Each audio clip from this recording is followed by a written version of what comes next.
Good evening and welcome. On tonight's For the Record, we discuss the final report released earlier this week by the Multinational Observer Group, or MOG, for the 2018 general election. We have with us the Supervisor of Elections, Mr. Mohammed Saneem. Welcome to the show. It's a pleasure to have you here. Thank you. Now, as a matter of context, if you don't know, an MOG, or Multinational Observer Group, is an independent group of individuals who can be from anywhere around the world. They come to a country to observe elections, including anything and everything in the lead up to a country's election as well. After the elections, they prepare and release a report of their analysis and findings, and also give recommendations on how to improve the process. Now, before we begin discussing the report itself, what's the legal status of an MOG report? Is it binding on any body in Fiji? Does it have to be tabled in Parliament? Well, the observation reports are usually compiled at the request of the country itself, and based on the request, the authority requesting the observation would have the independent decision to whether it wishes to take up the report further or what it wishes to do with it.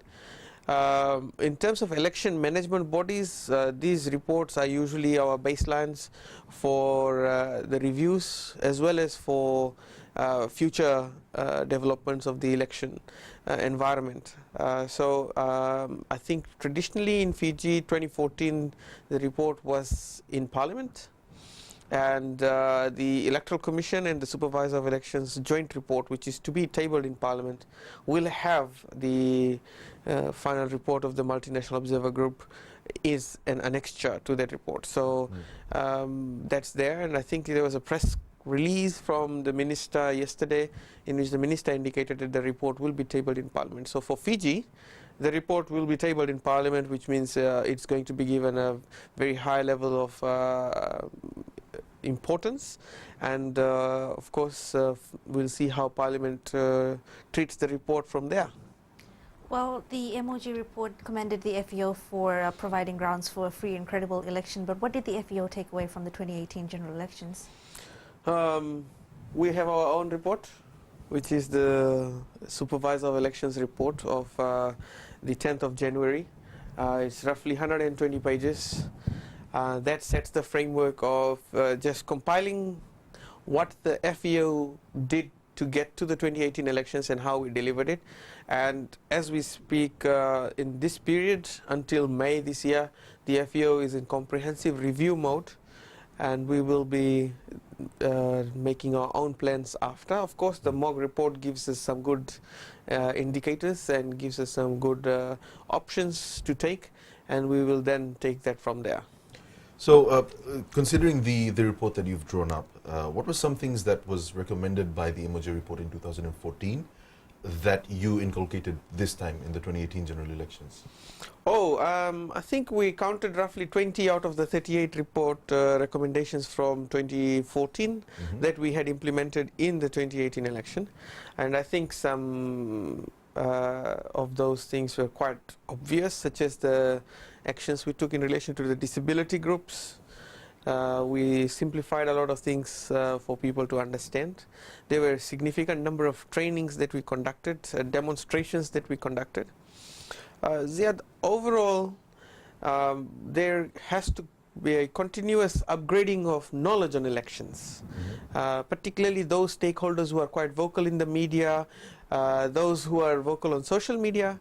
One of the things is, as we have more and more elections, more and more people will know how it happened, and that means less and less misleading. And I give you one example. Coming back from 2014 right up to 2018, by the time we reached 2017, there were rumors to the extent that we threw some ballot boxes off the boat, which we had never gotten to hear of in 2014. So what happened? Observers put the observer group put observers on the boats. It's also, and of course nothing like that happened. And so we're in the early stages of the 2018 to 2022 period, and this is where we're very glad that the observers took the opportunity to actually debunk some of these theories that were created, and this is quite important because some people, if it is not what their guy says, a politician says, it's not the truth. And that is where your own investigative skills come in handy. So the observers have said this, the FAO has said this, you have witnessed this when you went to vote, what happened, the results came in the palm of your hands if you had a smartphone. So I think the general election, the Fijian general election, whilst we did it to the best of our abilities and recognized by observers as taking the elections to a new scale, I think it's time we start focusing on the stakeholders of the elections to ensure that they stop spreading rumors and they stop misrepresenting the elections. Primarily, most of these rumors were spread on social media, which was something that we saw in the 2018 elections, elections being fought on two fronts, on media as it is, and people coming up with rumors, coming up with stories and whatnot, saying that the app was not reliable, saying that you would be doing something fishy behind the scenes and that it wouldn't be credible when you put out statistics. Well, I think they tried and failed. People tried to prove that the app had incorrect results and they failed, and this is why we want people to realize how long will you continue believing the false information. You know, how long I mean, there is a degree over here where you have to say, okay, right, enough, I'm not going to believe this. I mean, for me personally, I've stopped checking social media to see who's telling the wrong information. It would seem that it's almost as though if you tell a lie often enough, it becomes reality, it becomes truth. People try. We're also learning about something called the Mercury app. What is it? So the Fijian Elections Office considered various options at improving the efficiency of the FAO systems. And one of the things was that we wanted to get the attendance sheets from the polling stations to the FAO on election day. And this would be possible only if we had a very quick transmission system, and that what we did was we designed a scanning app. We called it the FAO Mercury, and the app was used by our staff in the field to just scan attendance sheets, to scan and confirm that ballot boxes have been delivered, things like this. So in 2018 we managed to pay about 95% of election officials in 3 days. And that's around 9,000 people. We paid them in 3 days, and that itself, if you look at 2014 where we took around 4 weeks to do that, so 3 days to 4 weeks, and these are some of the things that are examples of how we use technology to our advantage and ensured that there was a lot of processes that took place much quickly than before. Thank you. We'll be right back after a break.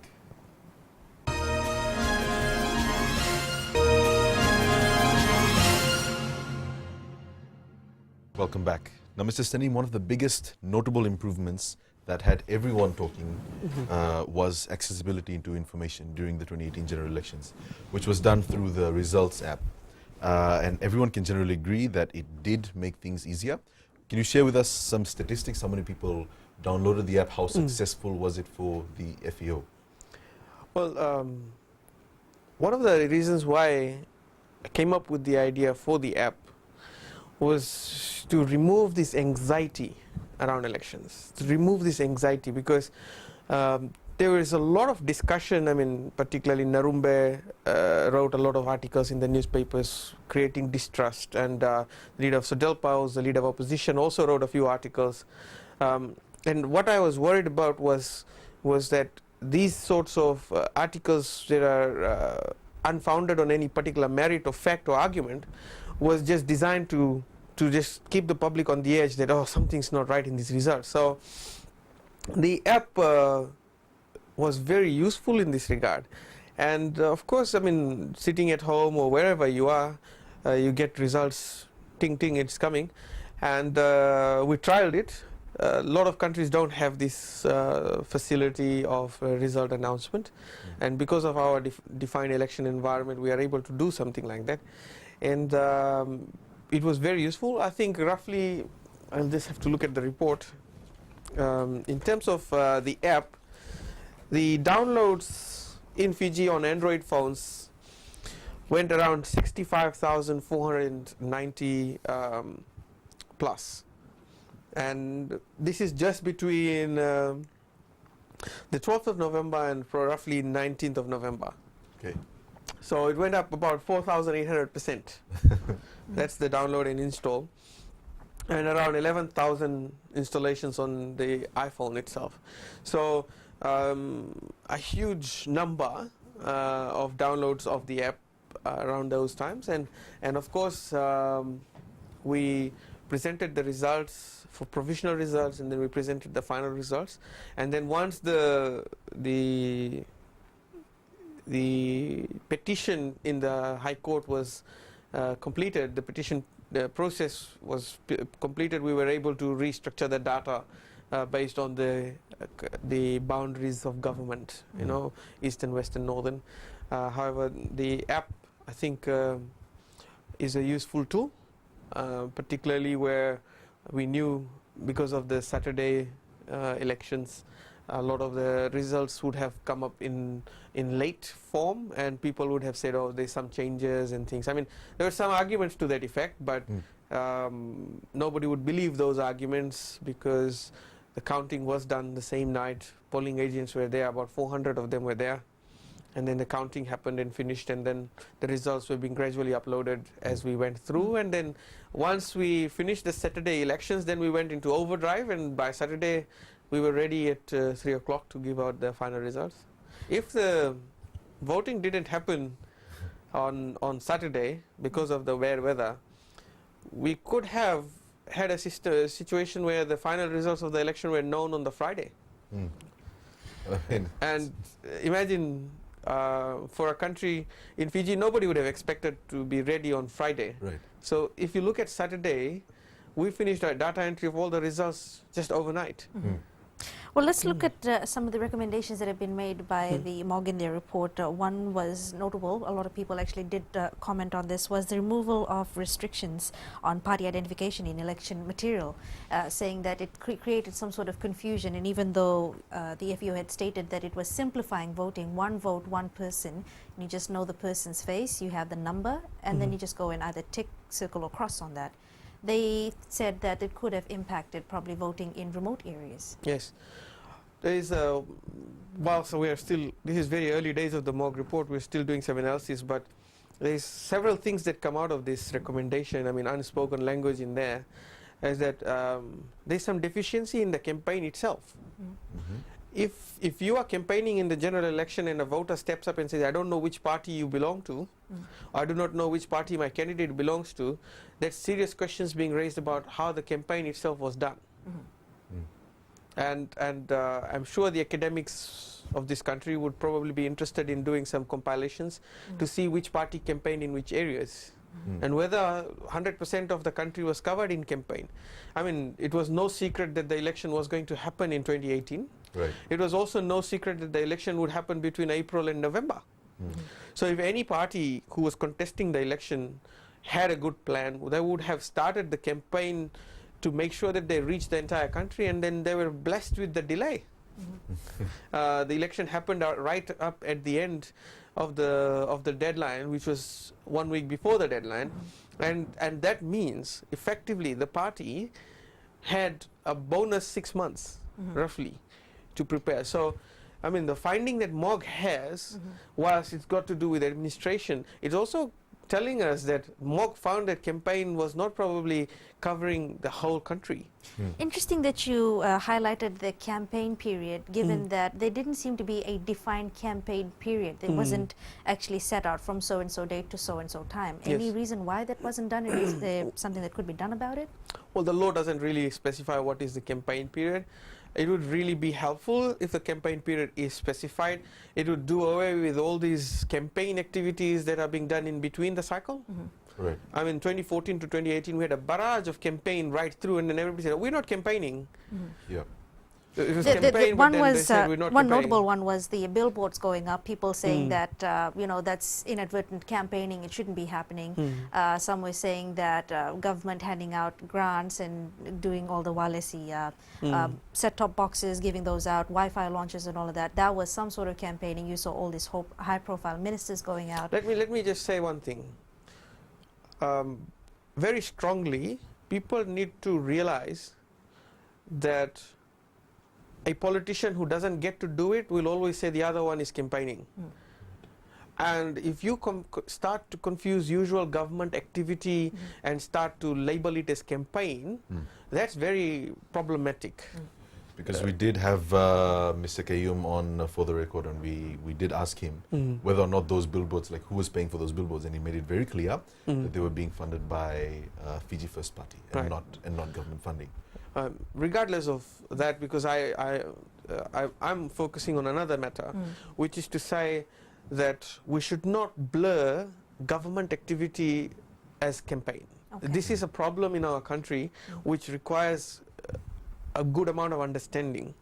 And as the head of the election management body, I can really technically tell you that if this confusion or this blurring of the lines doesn't stop, then those candidates who became ministers by being elected or became members of parliament by being elected will not be able to go and perform their own functions for fear that it may be regarded as campaign.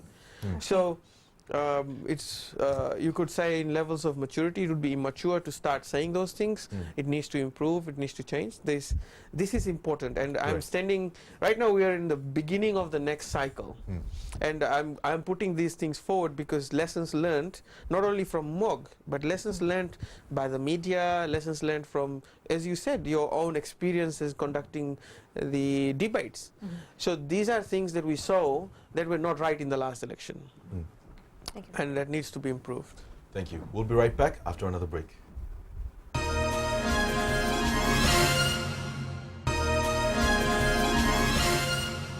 Mr. Saneem, it's still early days into the MOG report. Political parties, of course, are preparing their statements on it. One particular party has come out to say that these 21 recommendations will never be implemented. Would you like to comment on that? One of the things is anything that comes out as a recommendation will always have to be analyzed. It's not carte blanche. I mean, one of the recommendations here, or findings here, is that political parties did not train their agents well.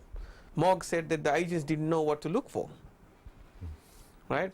So that's looking back in your own mirror and saying, what have I got to do? Or what have they found about me? Let's do it this way. Carte blanche approaches to say we're going to adopt everything. We're going into 2022. Some of these things are designed as analysis of 2018. 4 years down the line, it might not be even relevant. Right? So let's look at the relevance. Let's look at the practicality. Let's look at the technological advancements. The development of the app should give significant amount of confidence that the people in Fiji can do these things. So there's even more. I mean, electronics is coming in. We can look at electronic certified lists. It's not in the MOG recommendations, right? MOG is saying improve the voter list, but we're saying let's try and look at certain other opportunities such as electronic certified lists. Now, this is used in some countries, Australia, New Zealand, for example. And we're improving the voter card. The voter card will now have the name of your polling venue printed on it. So once it starts, I think sometimes in April, the new cards will have your polling venue printed on it. So you don't have to go 1500. You go to that venue. So if you are holding a card with that venue written on it, your name will be on the list. So those are improvements MOG hasn't found, but we have found. And it's not necessarily that we just stayed with what MOG has. What we are saying is next level. Let's continue with some of the... If we can just dig into that polling venue thing. This time around, there was a lot of requests or demands made for people to be able to vote anywhere that they want, instead of at one specified polling venue. Yes. What are your thoughts on that? Is that something that is possible to change? So in 2006, we had that system. And if you look at what was some of the findings of 2006, 1.4 million ballot papers had to be printed for around 350,000 voters. Right? In 2014, we printed 720,000 something ballot papers. Right? And the huge outcry. I mean, Mr. Chaudhary could have stood out in the open and said, stop this printing and all this. And then 2018, again, we printed 760,000 roughly ballot papers for the 634,000 registered voters. because there are contingencies, there are still questions being asked. I mean, in the last election, when we were packing ballot boxes, Sudalpa and NFP agents were actually recording, voice recording our staff as they requested us to shout out the serial numbers of the ballot books, right? So that's where we are printing a fixed number of ballot papers for a fixed number of voters in a fixed polling station, right? In a scenario where I have to see, okay, it's an election happening in the school holidays, so there may be more voters in places near Damodar city or places near Nakasi city or all these hotspots. So I have to move polling ballot boxes, I have to move ballot papers in the middle of the day to facilitate the crowd. Right? So 2014 we've had a situation where you're only 500 people. If you go during the day, you might take 2 minutes to vote. You go in the morning, half an hour to 45-minute max. Some issues, okay, 1 hour. 2018, everybody knew what to do. In the morning, 20 minutes in the line. Midday, nobody's there. You are in and out. Afternoon, in and out. 2022, you change to this. Once again, you are queuing up. Right. So maybe in the name of progress, say if you were to do away with ballot papers and you were to introduce, I don't know, electronic voting, would that be a possibility? We already have electronic voting machines in the Fijian Elections Office. We run trade union elections on electronic voting. But I wouldn't suggest that for the general election. You've seen how many questions were being asked about the results on the app, right? And I'm going to be very practical. If all those people who are asking the question can put their hands on their heart and say we'll support the electronic voting system and stand up in public and say we'll support that and we won't question it, anybody can run the election. You know, the last recommendation of MOG is there appears to be a lack of trust in some quarters, right? Step up and say we'll accept it, then we can do it. But until that is done, I don't think we should venture into that. Let's try and make life simple by improving the polling mechanisms and things. But, one of the things, Ziad, with your question, if you look at page 18 of the MOG report, I think a member of parliament also stood up in parliament and suggested this. But MOG has said that it knows that this practice is in a minority of countries and that the practice greatly increases the cost of election management as well as the risk of multiple votes being cast by a single voter. I mean, that makes sense in your explanation. It has a lot of potential for chaos. Yes, yes. In Australia, there is a huge risk that somebody will go and vote in various places. Right? There's a huge risk. And after the election finishes, in Australia, results come out about 14 days later. What they do is actually compare the lists of the entire country to make sure that so-and-so person didn't vote more than once. So are we prepared after having results in 4 days or after 17th of November, you had results on 18th on a day, right? Are you prepared to wait 14 to 21 days for FEO to check that Mohammed Saneem has voted only once? Are we going backwards or forwards? Exactly.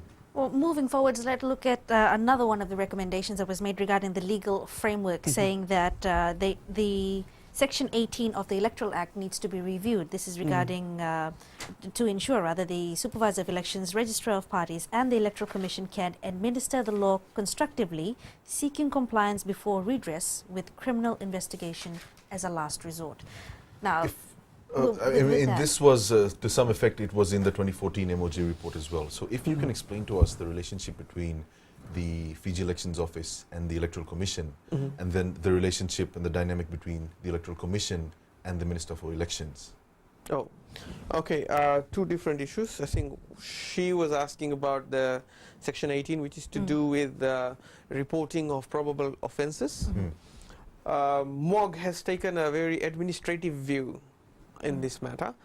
MOG is of the view that when there is a non-compliance or when there is a breach, it should be communicated to the offender, right? And then that breach should be cured first before you prosecute. Now that is a very healthy recommendation when it comes to an election environment where I say there is a billboard, right? And it's election day, and the billboard's still up for a political party. I have to refer that to FICAC, and then FICAC will have to take it to court, and then the court will have to find them guilty, and the court may say take it down. But the election has happened, right? The effect was not cured. But what Mog is saying is, look at an avenue where the SOE can write to the person and say, please take down the billboard. And I would say if there is necessity, you could say, right, if you don't take out the billboard within the next 30 minutes, we will slap you with a fine of $500. Which means prosecutorial powers to the FEO. So those kind of administrative suggestions. Now, that builds a lot of healthy environment in an election. It takes away the powers of the institution from just directly prosecution, which is somewhat acceptable. We could look at something like that. I mean, ultimately it's the parliament's decision, but that's what I think they came up with in terms of that, because they want to promote more administrative compliance, right? Thank you. And for yours, after the break? Yes, after the break. We'll be right back.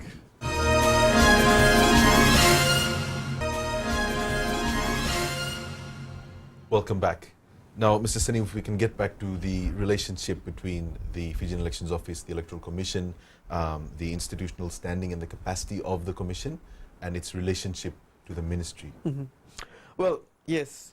So in 2017, the law was amended in which the Parliament clarified sort of the communication channels, and the Supervisor of Elections was assigned as the permanent secretary, not the permanent secretary, secretary to the Electoral Commission. This was a recommendation which aligned the election management body component to become more like what's internationally available. In a lot of countries, you have a secretary to the commission, and then you have the commission. The secretary to the commission runs the election. The commission is a policy body. Now, the MOG has recognized this change as an effective one. If you look at page 14 of the MOG report, it says the structural change that accords with international practice ensured good communication between the two limbs and clarified the uncertainty about their relationship evident in 2014. And this was an excellent amendment. I mean, if you look at the changes post 2014, I would say this was one of the most effective changes to the framework, which allowed the election to be conducted in a very conducive environment. You can't have two independent bodies, which is what it was, running on separate directions. And I am very, very grateful to the chairperson of the Electoral Commission for allowing the Fijian Elections Office to conduct the election in the manner that we did, to comply with best practices. It was a very positive commission. Each of the members of the commission was always very set in their direction. We need to do these things in the best way possible. So that's there. And then the Minister for Elections, Minister responsible for elections, basically is the government side of things. It's not the FEO or the Electoral Commission. The Minister refers to questions in parliaments. The Minister has referred questions to parliaments. The Minister tables the reports of the Electoral Commission, and so on and so forth. So in the Parliament, the Minister speaks about elections, but we run the election. Right? We run the election, and like any agency, the Minister can write to us and say, please provide an explanation how this was done, and we write back to the Minister giving information. Similarly, we write back to parties and they say, how was this done, and we write back and provide information. So that's it. There's independence of the bodies, right? The Minister doesn't come and run elections. Yes. Well, let's look at things concerning the media and the elections. There was something that sort of dragged on for a couple of days that of course was out of anyone's hands, was the extension of the media blackout period, and that sort of created some sort of uncertainty as to what people could post, could not post, what they could do, what they could not talk about, what constituted campaigning during that particular period. So if you could just clarify that for us, please. We did provide a lot of clarifications. We just said whatever was before 14th of November, 12 to 14, whatever happened in 12 to 14 will have to be continued until 17. It was the simplest way to explain this. And whilst people went to MOG and said, oh, we didn't know what to do, what not to do, I think with more elections, they will know. So that is with campaigning. What about with the 20th, the recommendation that was given, clarifying the restrictions on media reporting during the blackout period? Yes, I think that's section 63 of the law that the MOG is referring to. In that regard, there are some very broad words that wouldn't require some clarification. And of course, we appreciate that if Parliament can clarify those broad words, it will help in our enforcement as well. And maybe consideration could be given that some of those powers of prosecution are reduced to more administrative assessments. So if a media has put this up and it is in breach, it allows us to say, please note you are in breach of this section, kindly rectify, rather than having to have it referred to FICAC for prosecution. So, but that, as I said, is a recommendation of MOG, right? The law as it currently stands is what we will follow and implement. So if there is no changes to the laws until 2022, the laws will be implemented by the FEO as it is. Yes. And perhaps this is something that needs to be made absolutely clear, that the MOG report isn't to the FEO, it's to the nation of Fiji. It's to the nation. And perhaps why that's important for it to be tabled in Parliament, because a lot of the recommendations are legal changes that can be made only at the legislature. And Parliament makes the decision. Parliament is there for that reason. Parliament makes the laws. So FEO doesn't make the law, Electoral Commission doesn't make the law. We are only persuasive authorities, so we can go and request that they consider, and then Parliament can decide. I mean, in Australia, before the last election, 3 months before the last election, Parliament made extensive changes to the Senate voting system. And those extensive changes were made by Parliament. The Electoral Commission had to just use it and run the election. In the 2018 election, how much did you work with civil society organizations? This is one of the recommendations that come through, that the Electoral Commission and the FEO should work in strengthening their partnership with CSOs. Is this in regards to what had happened after the 2014 elections, after the raid on the CCF offices? So, one of the things that one must know is, okay, so 2014 election happened, it finished, and then there was 2018 election. The FEO was around for 4 years. The FEO continued doing things for 4 years. We were not silent, quiet in a corner. We were actually out there, we were engaging with voters, we were engaging with young voters or new voters, and we were doing all these engagement activities. And this is where interested groups and stakeholders who may be interested in doing similar activities, they can engage with us. We have a very open door policy where we were invited to come and present on elections or speak to young people and do activities. The FEO open-heartedly went. Where the request was made, can we have the SOE come himself? SOE went. There was no invitation that we turned down and said we can't do it. This is something that we want to promote, and we must work together on. There are various quarters and stakeholders that have their own reservations. I mean, after the election, a group of civil society organizations wrote to us and quoted one of my former commissioners who had done some analysis on the results, very incorrect analysis, by the way. And they relied on that. And when we wrote back and said, look, this is incorrect and all this, you should look at this aspect of things. So decide what you want to do. And that's where the FEO comes in. If you are interested in engaging in the election environment, right, there are various ways to do it. In Fiji now, there is opportunity. They don't have to interact directly with the FEO. Civil society can directly work with parties. They don't need to change the law for it. They just directly work with parties. So perhaps you can explore this after the break? Definitely. We'll be right back after another break.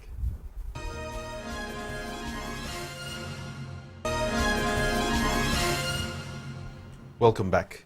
Now we have some more recommendations to address concerning electoral observation as well. The process for accreditation of domestic observers as well.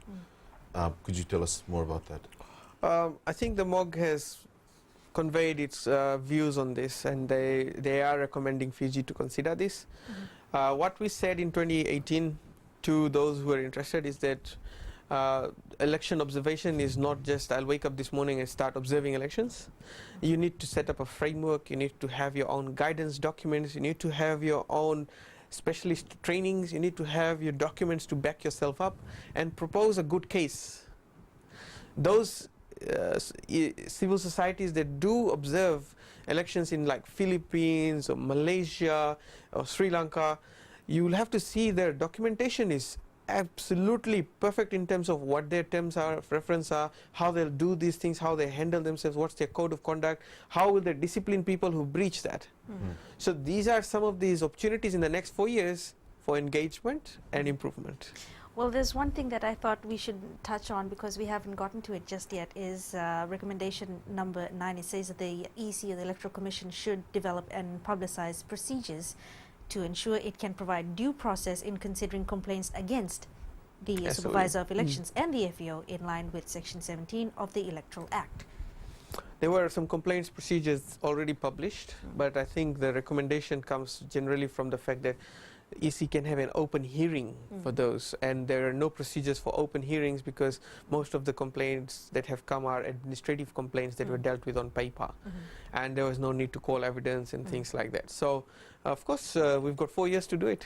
Well, there's also one that says that the EC itself should increase its public profile. Yes, definitely. I'm sure the chairperson and his team will be looking into it. All right. Well, let's look at another thing that sort of came up where a lot of people were saying that some of the penalties that were set out for breaches were a little too harsh. Say, for example, if someone were to take in a piece of paper into voting booths, if you were to go and do that, then you'd get slapped with a humongous fine, which was pretty much, well, sort of disproportionate. I think it's designed to prevent you from doing that. So you see this it's a deterrent. Okay. Right? Now, the courts in Fiji have never implemented the maximum sentences for any of the electoral offences, but should you think of it this way, it's an election. It can be an organised crime where there's decision made that will give 15,000 people the slip of paper to take inside. That's organised crime. The court might take a dim view of that and say, okay, so we'll go high on this as a deterrent. The election happens in a day. We need to ensure that we have done everything we can to protect its integrity. There's always going to be attempts made to try and work their way around things.